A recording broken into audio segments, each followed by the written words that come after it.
Hey everyone, Kale here. Today's cards for contemplation are the moon in reverse, okay, accompanied by the elk and ash, the card of strength, okay. And so in Hermetic Kabbalah, in that version of tarot, the moon represents the pathway from eternity, endurance, or victory into the kingdom, the culmination of all spiritual energy that flows down the tree of life, okay, and then ends up being where we exist and experience physical reality, okay.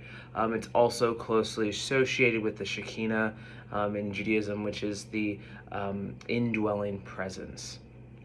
Okay, and so breaking each meaning down and isolating each thing in and of itself, we have that the moon is this pathway from eternity into the kingdom.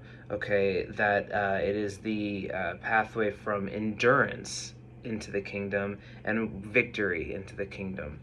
The moon in reverse represents emerging clarity, exposure of illusion, the surfacing of what was buried. Okay, it's noted that when confusion becomes intolerable enough, that the truth must now be faced.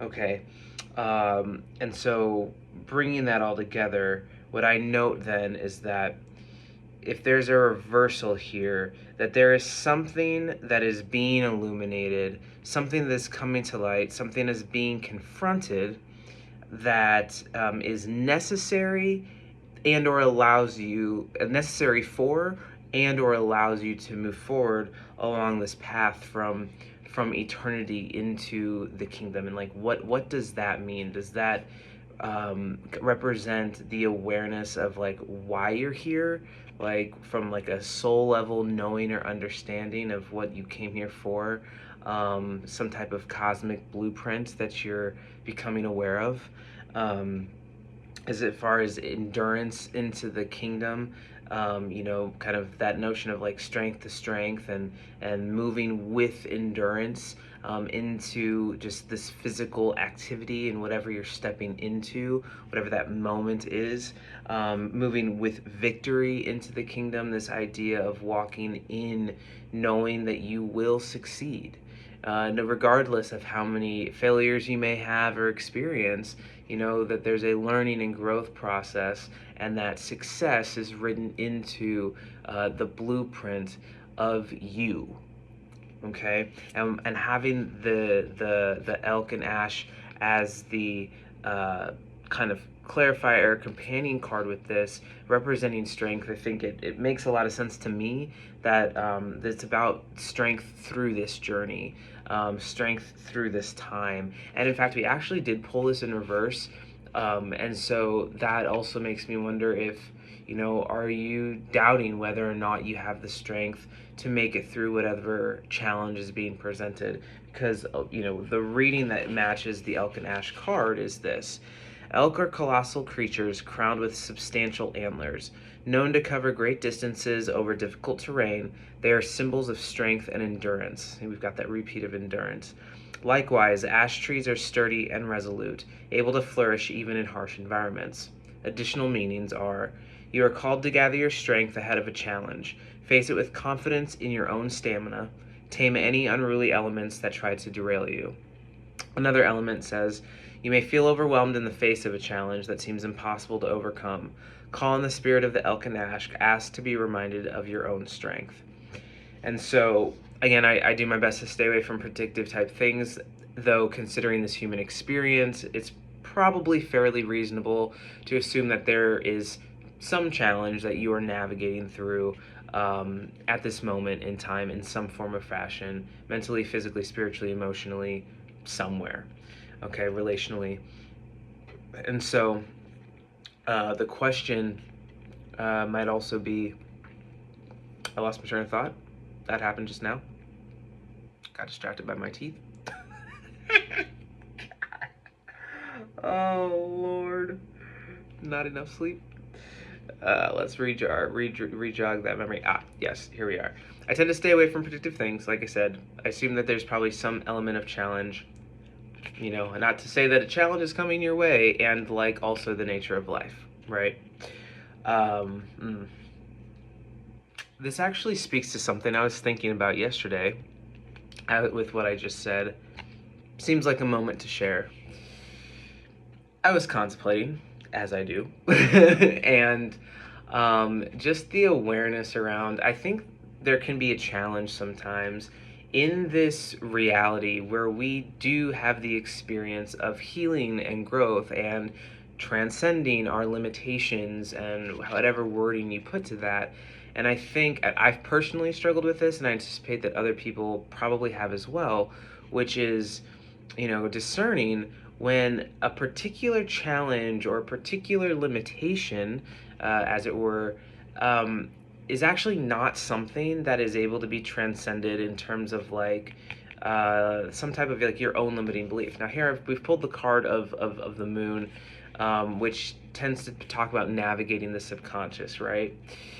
That said, this moment's a little bit different from that, because I think there's also a reality that when it comes to our kind of soul journey and soul blueprint, there are just going to be things that we must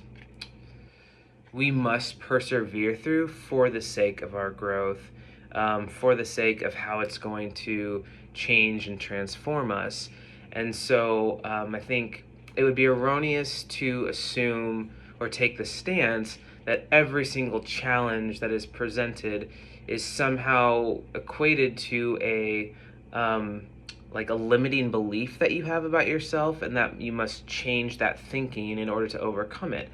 That doesn't resonate as fully true for me. I think certainly that's real in certain aspects where it is about, how we kind of have been programmed, or aspects of trauma, or just again things to heal and grow through, recognizing the narratives and stories we're telling ourselves, and that how that has impacted the action that we take in the world, and just our sense of self-esteem and confidence, of course, surely.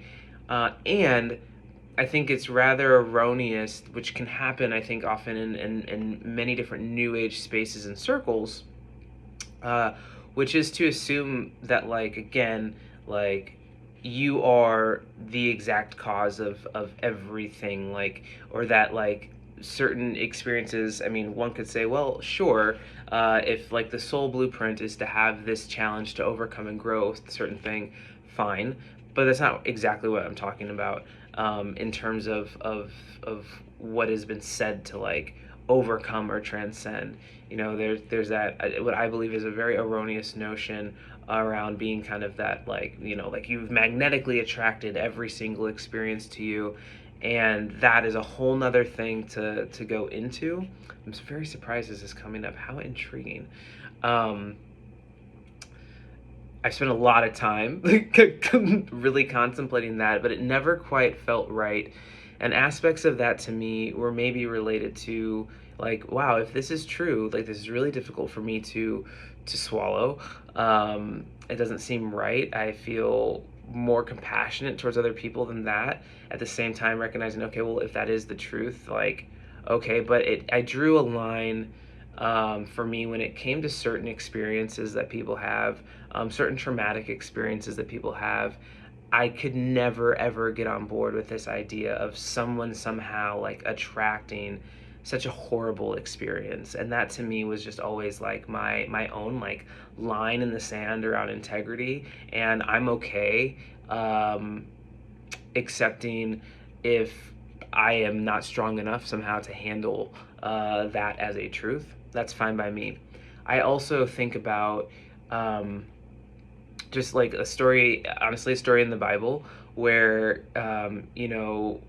like, I think where Jesus is healing the blind man. Is it the blind man? I want to say it's the blind man. And like others are asking, like, who sinned, like him or his parents, that, like, the question is like, what was the cause of this? Like, whose fault is this that this thing occurred? And we're pinpointing it's either his or his parents that ended up, that's why this manifested. And Jesus is basically like, y'all are missing the complete point. You're asking the wrong question. It's not even about that, and Jesus is speaking to this higher truth, this higher grace and love. And I think just also an experience of like, y'all don't know, like there's so much more to all of this and to the way things happen than what you're focused on. I'm also okay accepting if that, like, maybe even Jesus is speaking to some element, or Yeshua, if the people prefer that, is speaking to some element of, like, even if there is something that's related to this, the fact that you're asking this question is still you missing the mark entirely. Like, regardless, this is not the way you should be thinking. There's my should. But, he's really calling that out. And, the teachings of Jesus I've often used those along my journey as I like kind of first navigating and traversing aspects of the New Age world, and as well as aspects of other more traditional religions, when it comes to like, hey, like what's my checkpoint here around like truth and freedom and love, and like what's really at the heart of this. And Jesus is not the only one that speaks to this truth, and speaks to the core and speaks to the heart and to grace. And yet, he is certainly a major player in all of that, or has been, molded into that, made to be that. And it's always a great heart check, and, a great mental check as well, of like, hold up, like, what's really going on here? Do we really fully understand the mechanics? Something to contemplate. Okay? And so, how did I even get there? We're talking about challenges. Right. Yeah. Well, here we are. Oh boy. Yeah. Came up for a reason. I'm good with that. So let's see. Do we have anything else here as we navigate this with this strength card, which is now in my mind turning into a little bit of perseverance? Let's see.